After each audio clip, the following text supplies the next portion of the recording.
just lie here, looking through the window. What's up YouTube? Now today I've got a video that I've been meaning to put on for a while, but I just haven't really got around to making it. It's on my German K98 Mauser bayonets, and as you can see probably from there, it's really not very clear, but the number is 649 and it matches on the sheath and the bayonet handle, so therefore they are matching. We have the usual clip and screw in the sheath. It also has a dent in it which decreases value, but it's expected. It's got more dents in it there.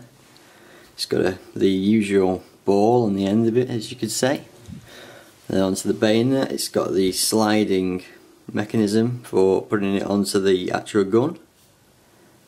This one is unique because it doesn't have the circle, it just has an oval shape in there. Normal bayonets would have a circle which clip round the barrel of the gun, but this one doesn't. And there's the release button. On mine it doesn't work when you push it in by hands, but when you push it in with a hammer or tap it in, it does work. And there's the square that comes out to release the lock inside there when you slide it onto the gun. And then inside you can see it's shiny and not rust pitted. It's in incredibly good condition and it's incredibly sharp, even though it doesn't look it. And it has the usual grooves in the sides, as you can see, and it's got quite a nice balance to it when you think about it. And the handle is black Bakelite, which has just been screwed on. This was really cheap for the Germans to make, so it was put into mass production for World War II bayonets. Pre-World War II bayonets of K98 Mauser, which are the same as this, would normally have had a wooden handle, which would have been more expensive and taken more time to produce.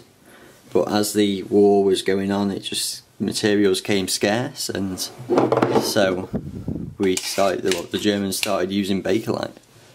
And it also has the original frog for it, although it's damaged, which is really expected because it's coming up for nearly 70 years old.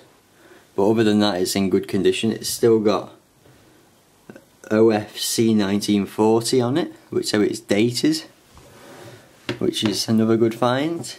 Now this was given to me by a neighbour whose uncle was in the Second World War fighting in Germany. He didn't say what battle he was fighting in. It could have been the Bulge, it could have been any battle really, but his uncle lost his bayonet, and as a result he had to either find a new one or steal it from a German soldier.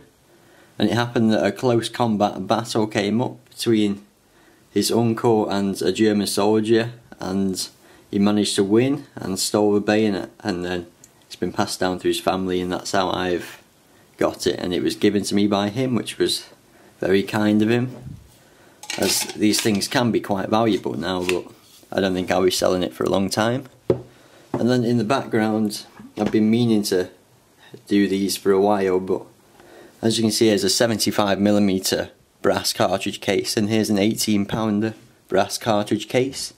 Now a lot of people say that there is no difference in height or width of these two cases, but as you can see there is a big width difference, and it's about 1 inch in diameter, and height wise that's a good 3 inches higher. So they both pack the same amount of charge, but 18-pounder shells were wider, and therefore they didn't need as high shells. 75mm shell, less wide I guess you could say, so they needed it to be larger. And then as you can see, I've just got my number 80 fuse on it.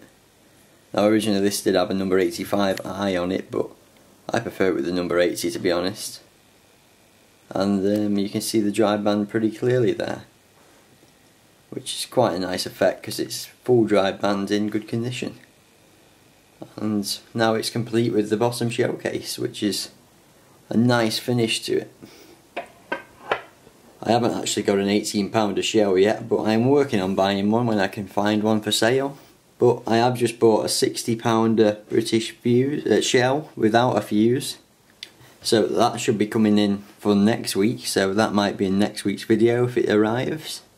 Which will be pretty good because a £60 British shell case is pretty rare. But now I need to find a fuse adapter for it, which is even rarer, so it'll be a while since I finish that one. But that's it for now, and there's my German bayonet. Thanks for watching.